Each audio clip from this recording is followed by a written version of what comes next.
So, hello students, and I welcome you once again to the today's session of design of counterfort retaining wall through JCE Connect. So, students,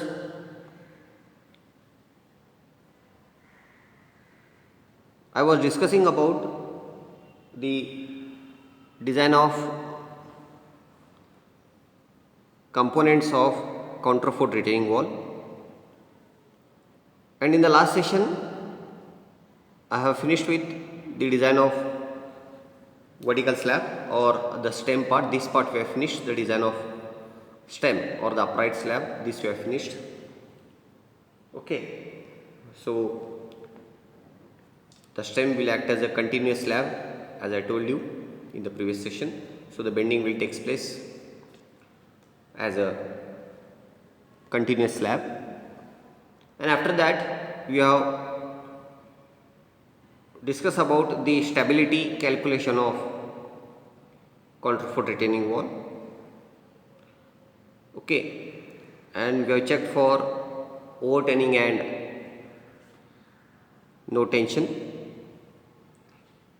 and with respect to that we have calculated the upward soil pressure acting at the base of the retaining wall, and we have got the upward soil pressure, we have got it as 113.23 kilonewton per meter square and 61.87 kilonewton per meter square, which is P max and P minimum. Okay, so the maximum pressure intensity and the minimum pressure intensity.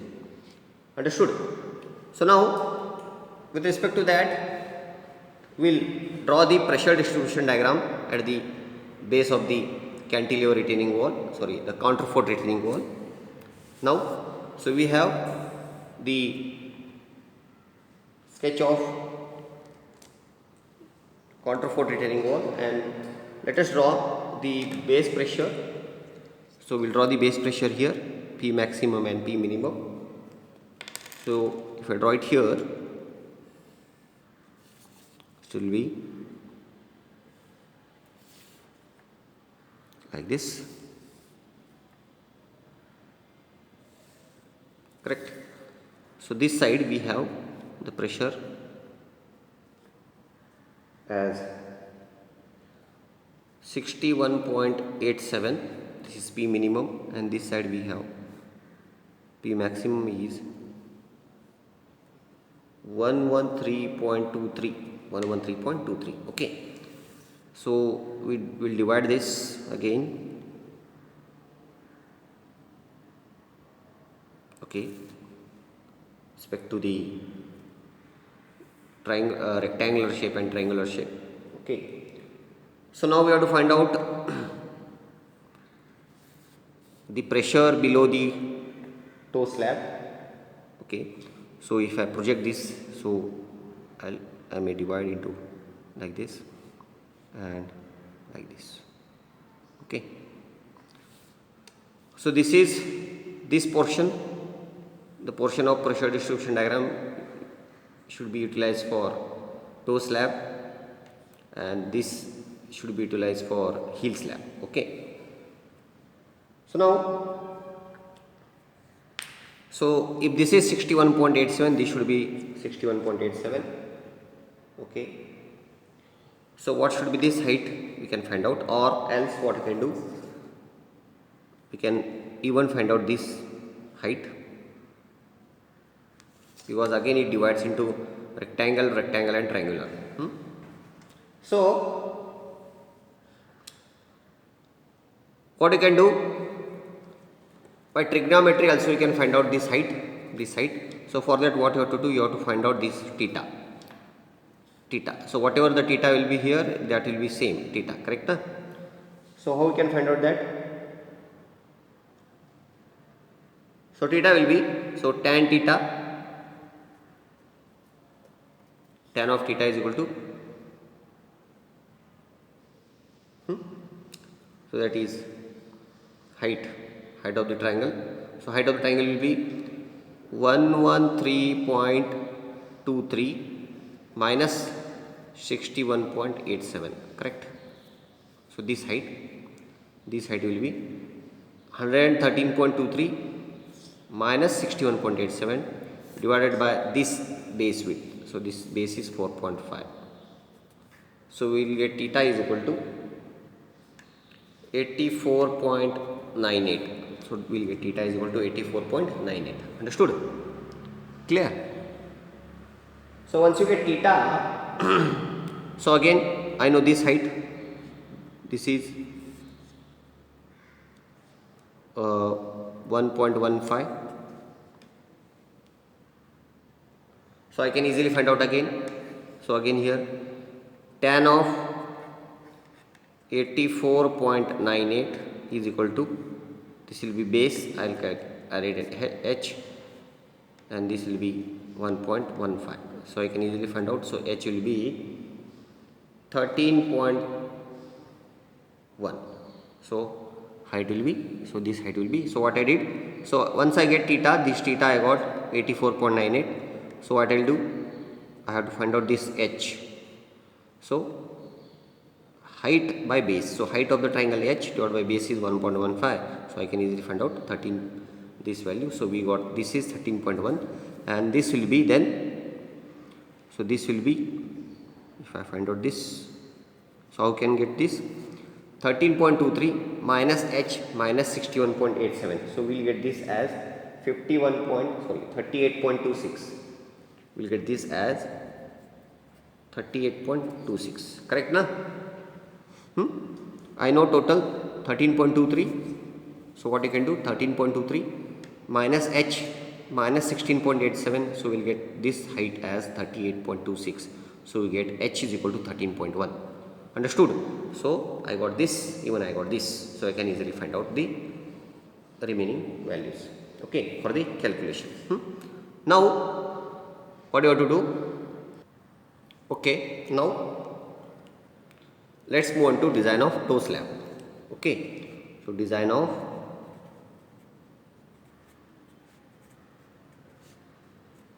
toe slab, design of toe slab. Understood? So here consider all the forces, consider all the forces and movement of all the forces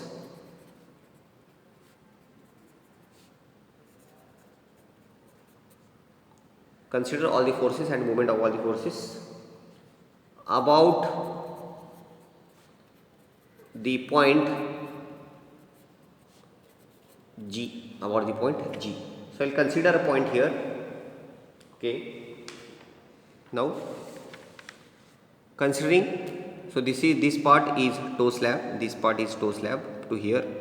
So I will consider the movement here, so that point I will call it as Z. Okay, consider the forces and its movement, consider all the forces and its movement about point G. So we have to prepare a table here again.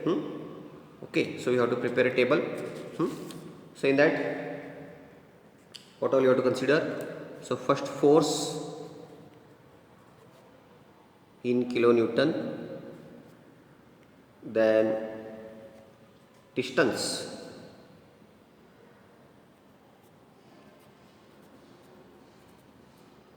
in meter, then movement, that is in kilonewton meter. Okay. So let us consider the forces. So force, distance, okay,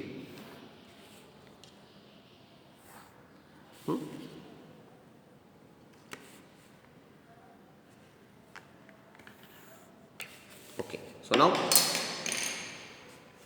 so the force is, first of all, it is, okay, this part. Now, so the upward soil pressure you have to consider. Now we have this, both the things are triangular, so I can Add these two, 61.87 plus 38.26. Okay, so how much will get? 38.26 plus 61.87. So 100.13 will get 100.13. This part, this total part, this if I consider from here, here and here, so we'll get 100.13. Okay, so I'll consider first of all because of upward pressure. Okay, so for rectangle I'll write, for rectangle, okay, so it is so it is 100.13 into 1.15, so we'll get this as 115.14. Okay, and the distance will be, because it is rectangular, so direct divided by 2, so 0.575. Then for triangular part, okay, what I am trying to say, now this part is remaining, this part, okay, this part, so this is triangular, so height is 13.1, correct na? So it is half base into height. For triangle,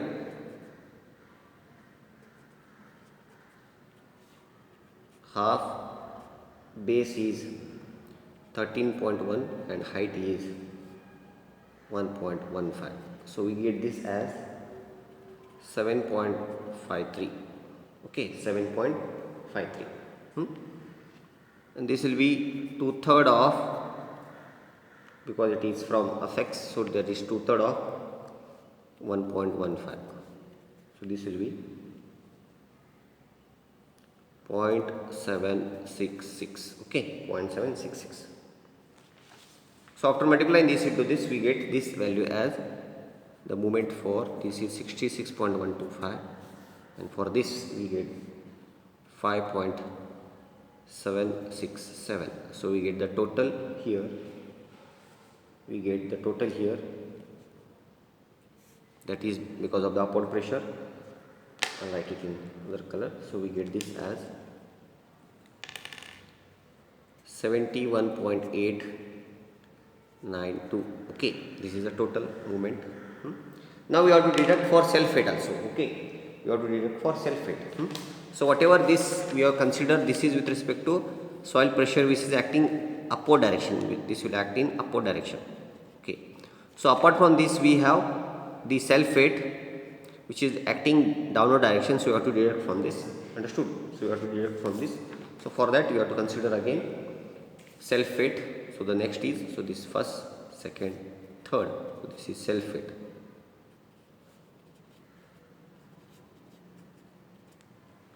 Self weight, that is 1.15 into 0.4 into 25.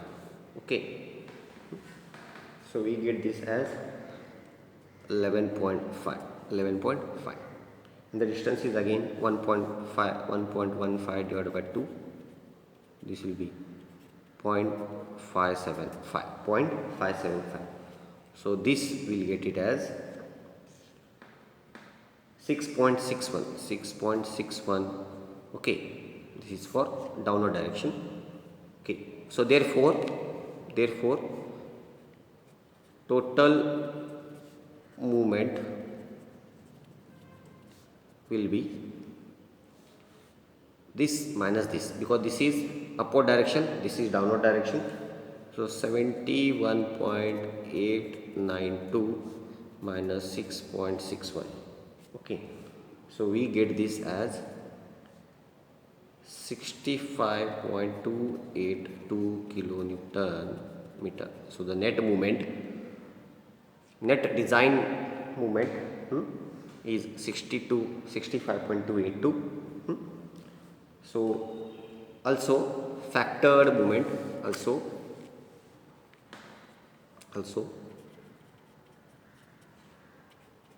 the factored movement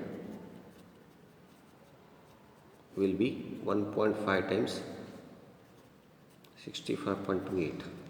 Okay, so we'll get this as 97.83 kilonewton meter.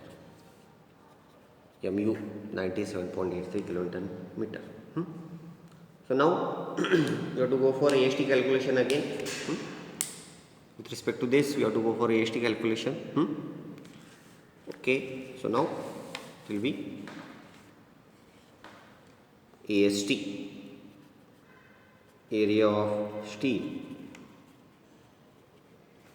Okay, area of steel. So it will be AST is equal to 0.5 FCK upon Fy 415 into bracket of 1 minus square root of 1 minus 4.6. mu is 97.38 into 10 to 6 divided by FCK BD square. FCK is 20, B is 1000, D is I think 400. Okay, D is 400. FCK BD square. So let us check once again. Sorry,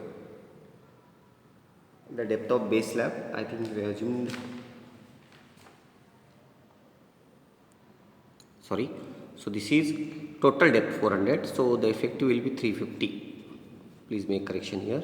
350 into B into T. So B is 1000 and D is 350. So we get AST is equal to here. We get AST is equal to, after calculation, we get it is 814.4 mm square. 814.4 mm square. So this is the AST. Now we have to check for AST minimum also here. Okay. So now AST minimum is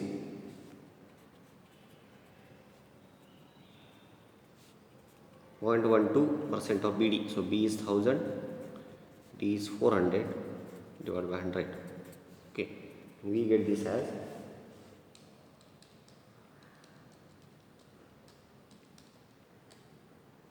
480 mm square. So we get AST minus 480 mm square. So which is less than AST. Therefore, okay. Which is less than AST. Therefore, okay. So now, assuming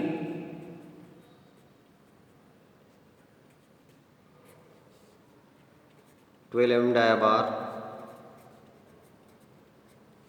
so we'll calculate spacing here.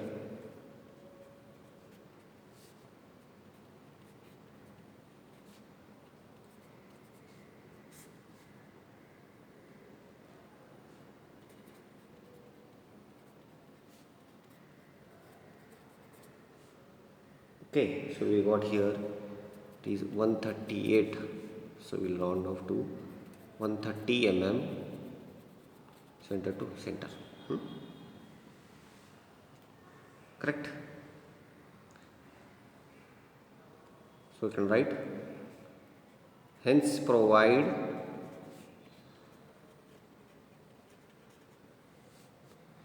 dia bars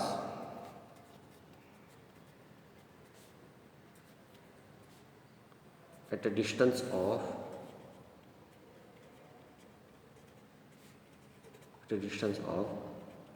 130 mm center to center as main reinforcement.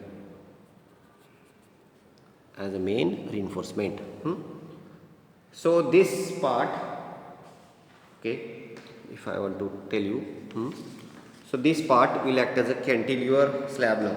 Okay, so this part, so what you can see here, this part, the toe slab will act as a cantilever slab. Okay, the behavior will be like this. So it may bend like this because of the upward pressure. So because of the upward pressure, so we have the soil pressure here, so it will bend like this. So the reinforcement should be provided in this direction, in horizontal direction. Understood? The reinforcement should be provided in horizontal direction because it will act as a cantilever slab. Understood? So behavior is very important to understood. Now next, you have to go for distribution steel. So next is distribution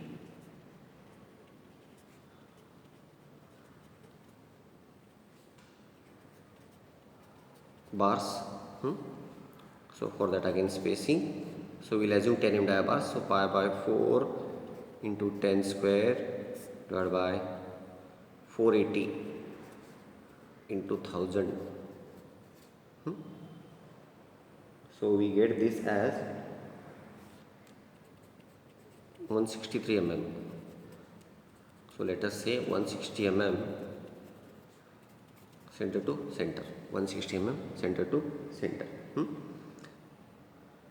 As so we can say, hence provide 10 mm dia bars at 160 mm center to center as distribution steel,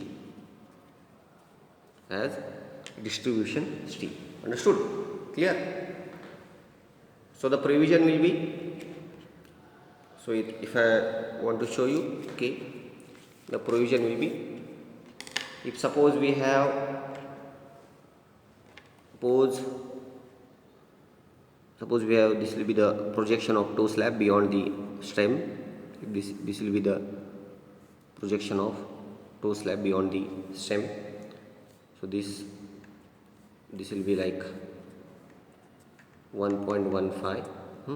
So the main reinforcement, what you have got, we have to provide in this direction like this. So this is main reinforcement. Understood? Because the behavior will be because of the upward pressure at the down. Because of the upward pressure, it will bend like this. It will bend like this. So that's why we have to provide the main reinforcement in this direction, and the distribution steel will be like this. Understood? So if I want to say, so this will be 10 hash at 160 center to center, 10 dia at 160 center to center. Okay, and this will be